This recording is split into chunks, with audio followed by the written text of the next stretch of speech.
Número 6, né? Nós vamos estar falando de filtro de sonho de olho de Deus, de sonho, né? Então, Jung, ele diz assim, somente aquilo que somos realmente tem o poder de nos curar. Falando de algo xamânico, né? Tanto o filtro de sonho como o olho de Deus, eles são xamânicos, eles vêm dos índios, né? Cada um de uma tribo, que é o que nós vamos conhecer, e quais as funções dele quando nós trabalhamos na terapia ou na arte-terapia, tá? Então, aí, nós temos, logo no começo, uma frase de Jung, né?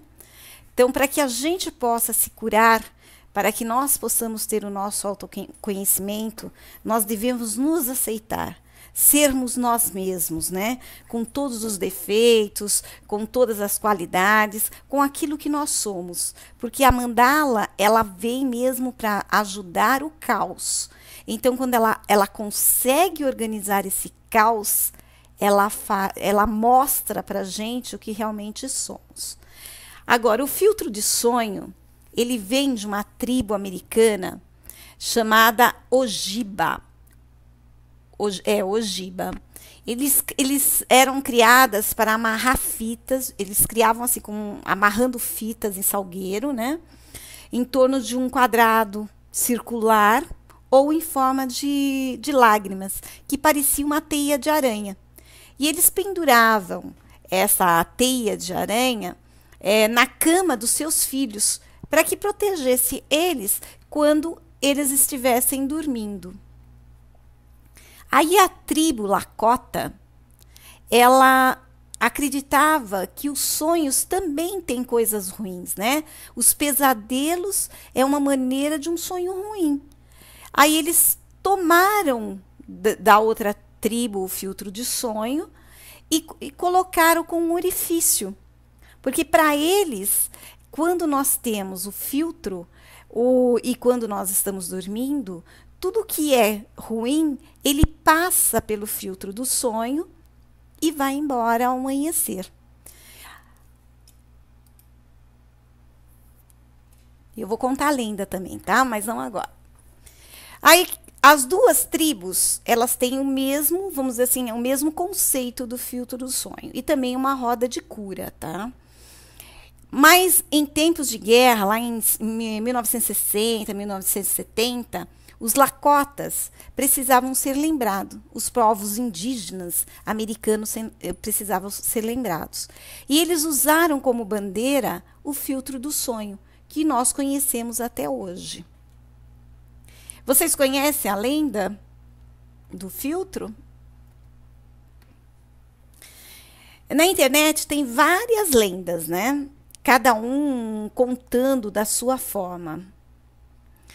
A Milena, sim, porque ela leu na minha apostila também, né, Milena? Eu não sei quantas.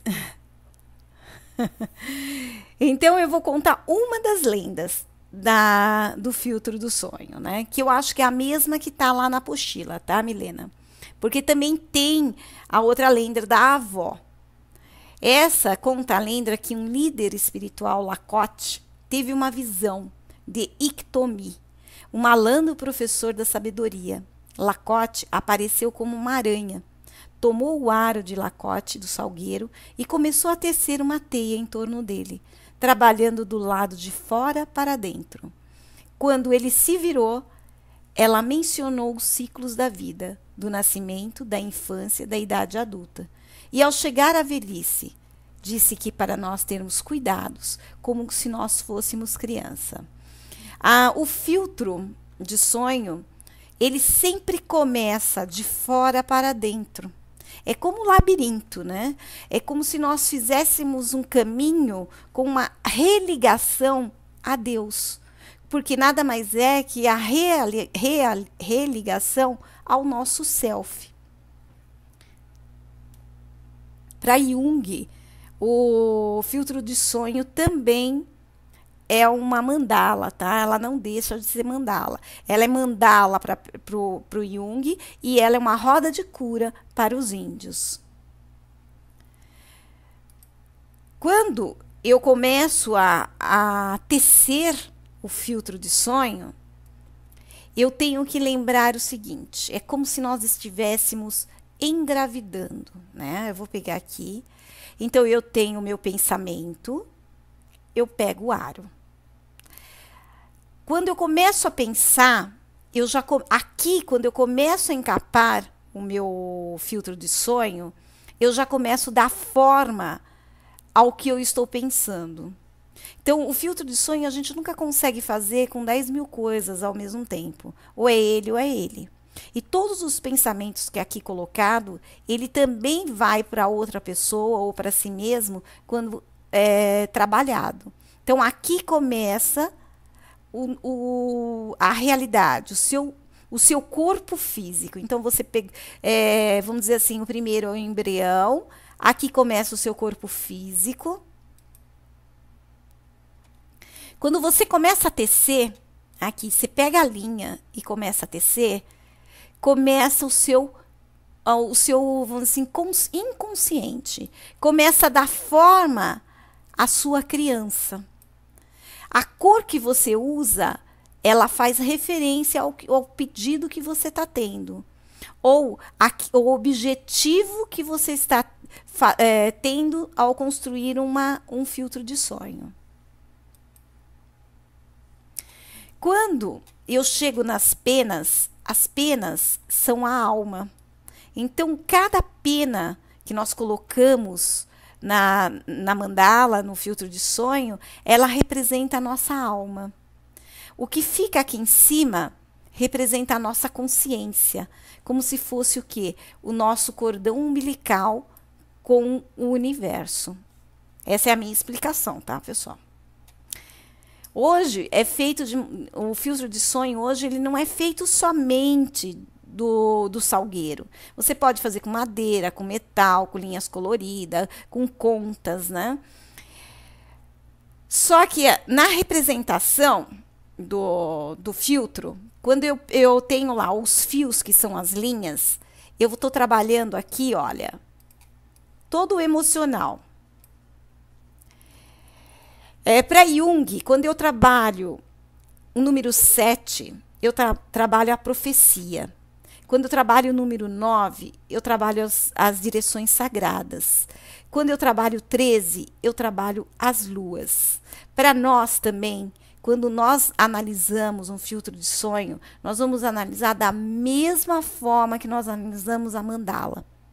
Então, vocês vão colocar, por exemplo, nessa daqui, eu tenho duas contas, bem aqui no selfie. Então, eu vou com qual mandala? Eu vou com a mandala número 2, que é aquela que precisa do quê? De estar saindo do ventre, da independência. Então, aqui eu tenho a mandala do estágio número 2. Então, conforme quantas contas nós tivermos, nós podemos analisar com a base do número de mandala. Os pontos que nós usamos aqui, quantos eles forem, ele vai estar dentro também da base da mandala. As cores que a gente está usando, por exemplo, aqui eu usei 4 círculos, né? Então, ela é uma mandala terrena, ela é uma mandala que representa, se a pessoa que me pediu para fazer procura algum objetivo, algum sucesso, é para que ela consiga. Porque é o número 4, é o número do poder, do material. Então, para os índios, as pedras, elas são medicinais. Ela ensina aqui, para a gente ter clareza, limpar as nossas mágoas. As penas representam o céu, o voo, o ar. A parte de cima, que é a das penas aqui, ó, essa daqui que ele fala, trabalha a cabeça. A argola, como eu falei, é o corpo físico. Quando a gente ganha um filtro de sonho, eu sempre falo isso para vocês. Ele tem que ficar junto com vocês 21 dias. Depois disso, vocês podem colocar onde vocês quiserem, porque ele vai estar mexendo com a energia e ele vai estar trabalhando toda a energia, todo o movimento energético de vocês, para que tudo que é negativo possa ser retirado e venha o positivo.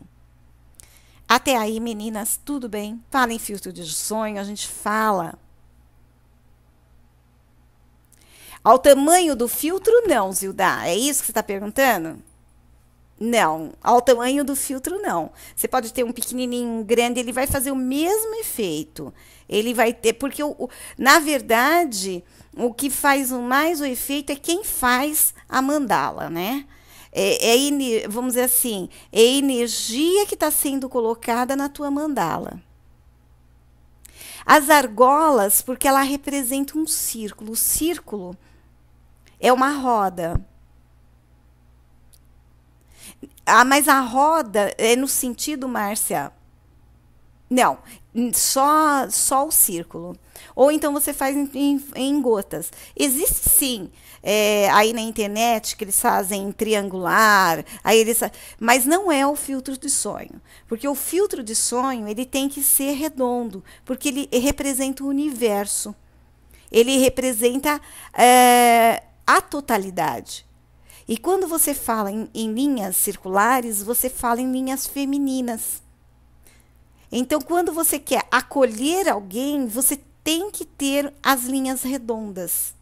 Quando ele é feito em quadrado, porque existe um tibetano quadrado, ele é material. Mais para frente, eu ainda vou mostrar algumas coisas até tibetana, tá? Então, quando eu falo do filtro, eu falo da aranha. Então, a gente vai falar um pouquinho da aranha. Então, nas cartas xamânicas, foi a aranha que trouxe as letras e com elas formou o alfabeto, para que os homens pudessem escrever a sua história. Ainda a gente encontra, né, nas culturas indígenas a ideia do filtro do sonho, que é o que eu falei, inspirado não, ele é inspirado na própria aranha, que é a dimensão do quê? Do sonho. Não sei se vocês já ouviram, a aranha é o único bichinho, vamos dizer assim, que ela tece, ela pega o seu filhote, mas ela não coloca os pezinhos na teia depois de pronta. Ela fica como se ela estivesse no ar. Então é muito interessante saber como a aranha faz isso, né? Porque ela está ali, mas ao mesmo tempo ela não está. Então a aranha, ela trabalha o que? Os desapegos. Porque a casa dela é somente para ela pegar o que? A alimentação. Então, segundo a Patrícia Pina, que é uma arte-terapeuta, a mitologia indígena e a arte-terapia é a atividade de tecer. E é em várias culturas um atributo do feminino, relacionando com a criação, com o nosso destino, com as histórias que vivenciamos ao longo de nossas vidas. De acordo com o dicionário que eu estou cansada de falar para vocês, que é o dicionário do símbolo de Shelavai Gerbrandt, né? Então, como a Márcia falou e eu expliquei, tem que ser redondo, porque ela faz parte do mundo feminino.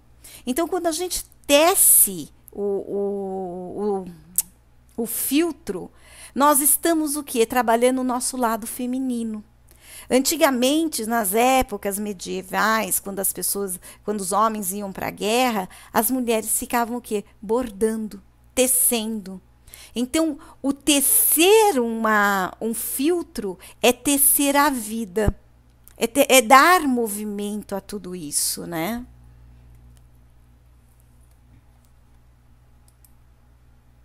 Então, o trabalho de tecelagem é um trabalho de criação, é um parto. Quando o tecido está pronto, o tecelão corta os fios que o prende ao tear, e ao fazê-lo pronuncia a forma de bênção que diz a parteira, ao cortar o cordão umbilical do recém-nascido. Tudo se passa como se a tecelagem traduzisse em linguagem simples uma anatomia misteriosa do homem. Então, quando nós terminamos lá o nosso filtro, a gente tem que cortar a linha, porque ela não vai continuar. Então, a gente corta o nosso cordão umbilical. Quando eu faço o olho de Deus, eu faço da mesma forma. Só que o olho de Deus, ele começa diferente do filtro de sonho. Então, lembre-se que o filtro de sonho, ele começa de fora para dentro, como um labirinto. A gente fala em tecelãs, a gente pode lembrar da mitologia grega, né? Aracne, que transformada em aranha por Atena, ao desrespeitar os deuses em um de seus bordados, numa competição que instituiu com a TA, o seu bordado tinha uma técnica impecável, a humildade, sem a qual nenhum conhecimento pode transformar em sabedoria. Falta reconhecer que é divino em nós que nos faz criar e saber e honrar o que nós sabemos, né? É uma criação e é um mistério. E é através dessa nossa humildade que a matéria orgânica é depositada no solo. A gente vai encontrar também na história de Teseu, né, quando ele entra no labirinto. Então, quando Ariadne, né, ela permite que Teseu entrasse e saísse do labirinto no Minotauro, ela tem um manto tecido do dia e desfeito à noite. A gente tem a maravilhosa Sherazade, né, que com a sua história ela acaba prendendo o sultão. Então, cada dia ela conta uma história, como se ela também tecesse a própria vida, e é onde ela acaba segurando o sultão, né? Com os seus contos. Então, é uma forma de tecer também. E a coxa de retalho que eu vou passar para vocês, tá? Eu vou pegar o link do filme para vocês assistirem, que tem muito a ver com os filtros de sonho. Deixe-me ver. Aranha para o xamânico é uma medicina da criação, evoca criatividade, imaginação. Inspira a visão e o poder para trazer nossos sonhos até a realidade. Obtém, né, a independência e a coragem para romper as armadilhas. Então, a aranha ela também é independente, porque ela rompe, né, as armadilhas que cria, que seja emocional, espiritual. Ela, vamos dizer assim, a teia também é uma ilusão que é construída de sonhos novos, né? Tecer a própria vida está associada com a deusa Maia, que é a ilusão da realidade tridimensional. Porque quando você olha um filtro de sonho, você pode olhar ele de várias formas, né? Você não precisa olhar ele só de frente. Então, essa é a deusa Maia. Maia significa ilusão. Hindus e budistas da Índia, eles veneram esta deusa como a mãe da criação, tecelando a teia da vida e como a ilusão. Ela também é cultuada no Tibete e no Nepal. Seus principais atributos são a inteligência, a criatividade, o poder e a magia. Ela é representada erguendo os véus da forma terrena para revelar a verdadeira natureza do universo. O universo é como a gente fala, né, o véu de Maia. Então tem uma música aqui que eu coloquei para vocês, que é até do Lulu Santos, ao som da deusa da ilusão. Tudo que eu vejo tem a sua presença, mas o que isso parece a mim, porque talvez a sua verdade seja outra, e cabe a mim descobri-la e compreendê-la como algo que não compete a mim. Eu posso criar a minha realidade e usá-la, pílula dourada, máscara de carnaval, avesso ao outro e à sua fala, certo apenas da minha vaidade, de forma que eu creio, desviro, resvalo, rumino e exijo que o outro a engula, outro que jamais verá o que eu vejo, mas que pode me ajudar a ver o que eu ainda não quis ver. Se para tanto eu tiver olhos, se para isso eu desejar, se para quanto eu for. Então, a ilusão que nós criamos, ela passa por uma teia, porque nós vamos construir passo a passo, nós vamos tecer a nossa vida. E quando a gente tece... Gosta, Bilena? Eu não cantei, porque se eu cantasse, você ia até sair, viu, menina? Eu canto mal pra caramba, viu? Então, e daí que vem a deusa da ilusão. Vida, né? Então, o filtro de sonho, ele pode ser interpretado com as nossas cores, com os nossos números, com todas as nossas bases de mandala. E também pode ser feito quando vocês fazem a alguém, porque quando nós fazemos essa mandala para alguém, nós estamos desejando por o outro da mesma forma que nós desejássemos por nós. Então, as cores escolhidas, ela tem muito a ver com a pessoa. É até interessante, porque eu faço muitas mandalas e vocês sabem disso. E às vezes as pessoas me pedem uma cor, e quando eu vou fazer, é outra. Inclusive, né, Zilda? Eu dei uma de presente para Zilda, eu nem sabia as cores que ela gostava. Eu fiz e achei que estava parecida com a Zilda. Aí perguntei para ela: olha, você gosta? Eu vou mandar para você. E era exatamente a cor que ela gosta. Teve uma pessoa que me encomendou uma mandala e ela falou que ela queria, que a pessoa que ela ia dar de presente queria lilás. E ela também queria uma. Eu falei, tá bom. Aí eu fiz uma lilás e fiz a outra para a pessoa. Só que a que eu tinha feito para ela era o que a menina, a amiga dela queria. E não era a lilás. Aí eu falei, não, então eu vou fazer outra. Sim. Vamos dizer assim. O filtro de sonho como as mandalas, Márcia, em qualquer lugar que você coloque, elas harmonizam o ambiente. Elas sempre vão harmonizar o ambiente. Então, quando eu faço, Márcia, a mandala, o filtro de sonho, eu costumo perguntar sempre o nome da pessoa, a data de nascimento, porque eu vou tecer para aquela pessoa. Então, para te falar assim, qual a cor usar, é muito difícil, porque não dá para escolher uma cor exata sem que você saiba para quem você vai fazer. Mesmo quando você chega nas feirinhas ou nas lojas que você vê filtros prontos, a que você escolher é a que você precisa no momento.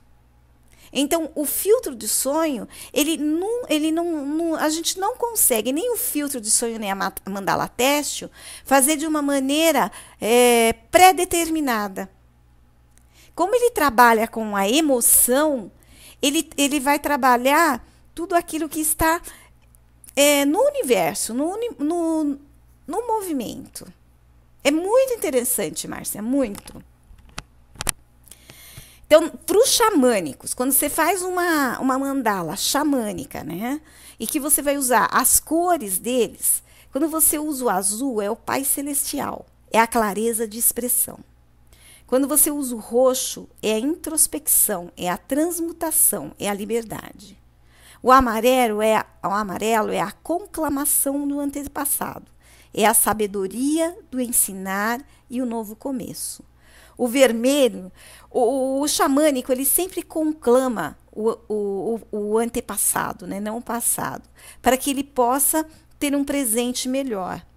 Então, o vermelho ele vai estar com o antepassado para que possa ensinar a cuidar da terra, da família, até a movimentação.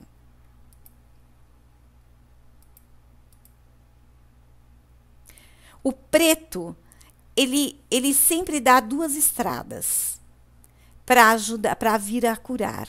É a compreensão do Criador de todas as coisas. A cor preta no xamânico é quando você chega no fundo do poço, em que você levanta a mão, ou você sai ou você afunda. O branco é a sabedoria, é o conhecimento, é o bom caminho. O rosa seria a pureza, desenvolve o que é a autoestima, o amor incondicional. O verde é a harmonia, a imagem da segurança, da proteção. O laranja é do desapego, da vitalidade. Aí a gente pode estar dispondo de outras cores, né? Como rosa, vermelho e branco, prosperidade. Vermelho, dourado e laranja, que seria saúde e harmonia. Este é um filtro budista, que eu também sou apaixonada, também sei fazer, viu, Milena? Não é difícil de fazer. Esse daqui eu vou passar, no final da aula, eu vou passar um vídeo.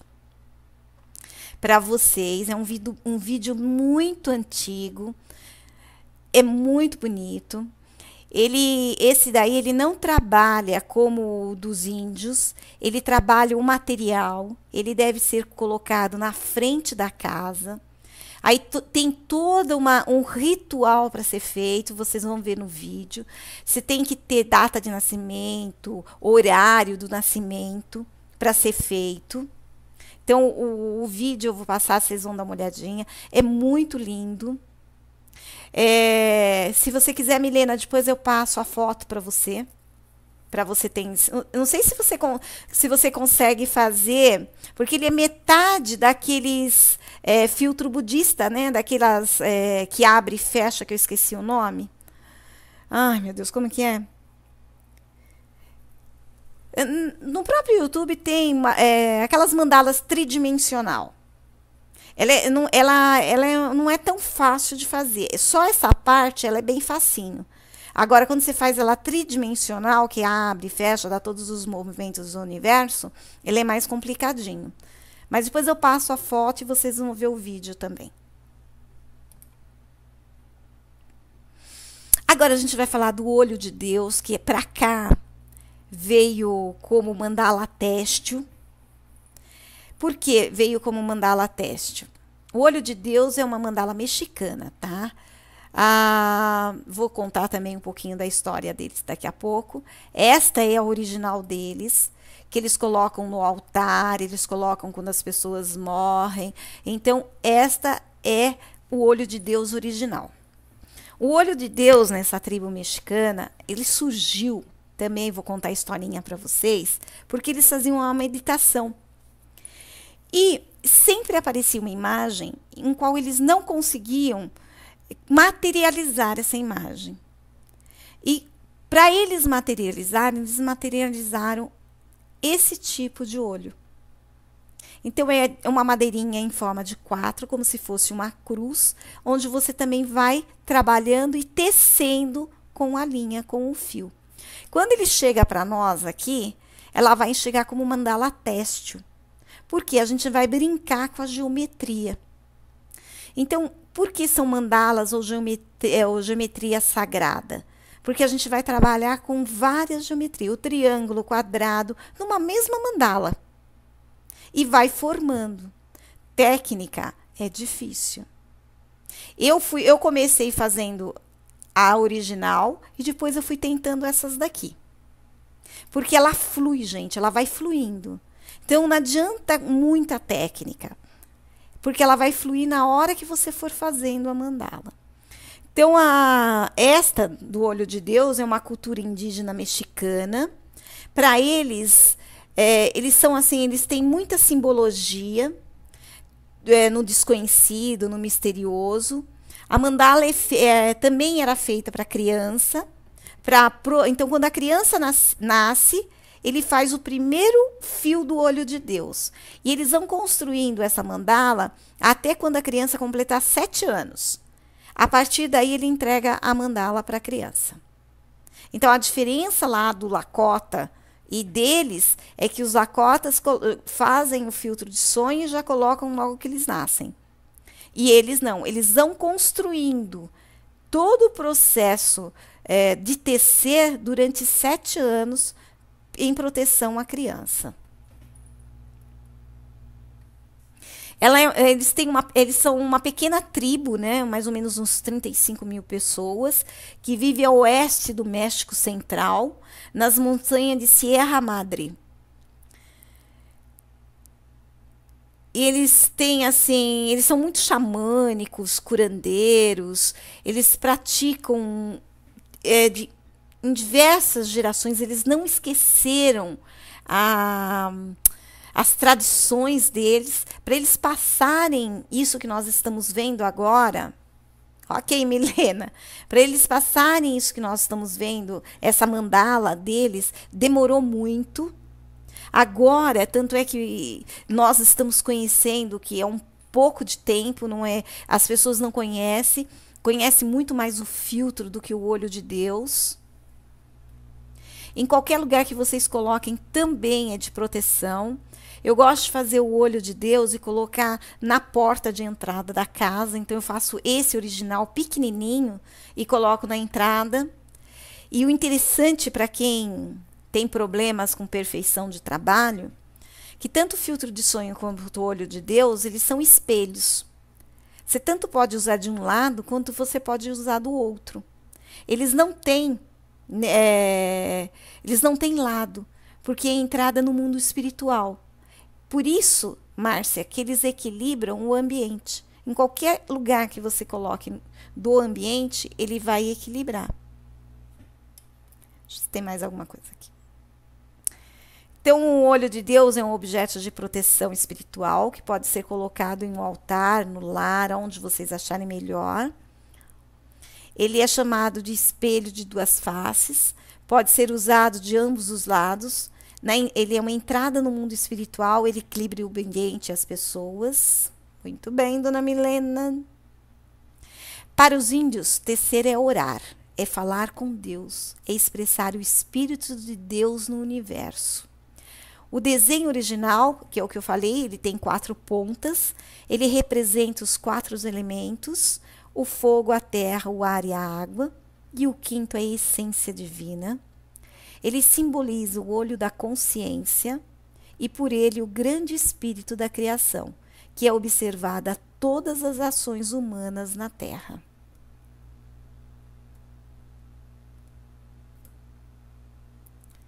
Aqui, ó. Esse aqui também fui eu que fiz. Aqui, esse aqui, olha como eu brinquei com ele. Eu fiz triângulo, eu fiz quadrado, aí eu fiz a estrela. Então, a gente acaba brincando com as formas para dar o movimento da mandala. Então, tanto o filtro de sonho como o olho de Deus ou a mandala têxtil, ele trabalha a forma, a cor, a linha, a textura e a composição. Então, ele trabalha a expressão da criatividade do pensamento, das nossas emoções, da comunicação e do relacionamento interpessoal. Ele é o elemento terra, é o sólido, é a consciência das emoções, é o corpo em movimento, das mãos, é o feminino. Ele reestrutura o caos e o caminho com o self. Quando nós trabalhamos com a criança, quando nós trabalhamos com o idoso, e nós trabalhamos nós mesmos e trabalhamos os fios, o TC, nós estamos trabalhando e colocando para fora as nossas emoções. Todas as nossas, aquilo que está lá dentro, ela está indo para fora. Então, e o olho de Deus, ao contrário, que eu acabei esquecendo, do filtro, nós começamos a tecer aqui.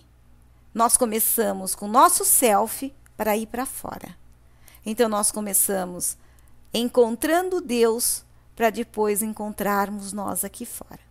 Então, a diferença das duas mandalas é que um começa por fora e o outro começa na essência. Movimentar as mãos, nós usamos linhas que vão dar forma ao que? A nossa imaginação, a nossa concentração, criando a totalidade, criando o nosso organização ao nosso caos. Olha, hoje eu tô toda romântica com vocês, tá? Quando a gente fala de tecer, a gente fala de mulher, a gente fala de lado feminino, a gente fala de lado acolhedor, a gente fala de estrela. Então, eu vou ler uma poesia de Manuel Bandeira para vocês, tá? Vi uma estrela tão alta, vi uma estrela tão fria, vi uma estrela luzindo na minha vida vazia. Então, o que diz esse poema? Que a gente leva anos para nós... A estrela, ela leva anos para ela se transformar numa massa estelar. E a gente vê aquele brilho maravilhoso lá em cima. E nós, como mulheres, nós temos um processo de amadurecimento interno e que demora.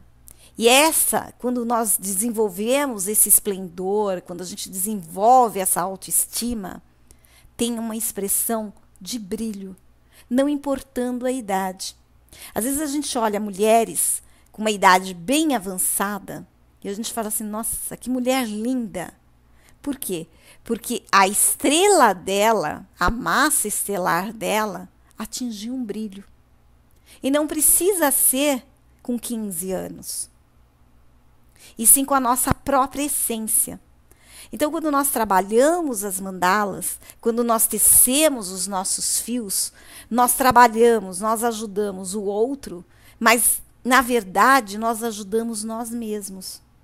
Porque nós pegamos todas os nossos caos, todos os nossos vazios e reconstruímos. E nos valorizamos. Isso segundo os grandes estudiosos, não sou eu, tá? Jung e assim por diante. Toda romantiquinha hoje, hein, Zilda? Vocês falam pra mim, ele pinta, ó, ele não pinta a personalidade dele, ele não pinta o inconsciente dele, ele só pinta a essência dele. Energia, porque eu uso vermelho, então é uma criança que tem bastante energia, bastante teimosa também, né? É uma criança que usa aí o verde, que é que gosta das coisinhas meio que ajeitado, mas que é uma criança que também não para no lugar, não tem muita paciência de estar parando no lugar, mas é uma criança que na sua... Essa é a essência dela, tá? Mas que, na verdade, todo lado da personalidade, do seu inconsciente pessoal, ele está perdido. Que ele não se sente dentro do contexto. Então, aí é trabalhar esse contexto. Essa daqui, muito lindinha, muito engraçadinha, também é de uma criança. E ainda coloquei 5 anos, para você analisar. Então, ela não tem, ela traz ainda muito contexto da família, principalmente da mãe. Então, é uma mandala muito engraçadinha, de uma criança muito introvertida, uma criança muito curiosa, ao mesmo tempo introvertida, curiosa, de um carinho enorme, de um contexto de ser uma pessoa delicada, e tudo isso depende da família e do contexto familiar. Eu só posso falar isso da mandala, mais nada. Então, as duas mandalinhas que você mandou reflete o que é uma criança. Reflete aquilo que ela passa, a insegurança dela. O melhor trabalho para você com os 2 filhos seus é contar a história. Você vai tanto ajudar a sanar os conflitos da tua menina quanto o dele. E até ao mesmo tempo, se você contar a história para os 2. Aí aquela historinha que você contar para ele, que você vai ter que repetir várias vezes, é a que ele está fazendo o movimento do caos. É o que ele está fazendo, aquele movimento de organização. Tem um livro que eu amo, de paixão, que é o Livro das Virtudes. Ele não só conta a história, quando ele dá uma...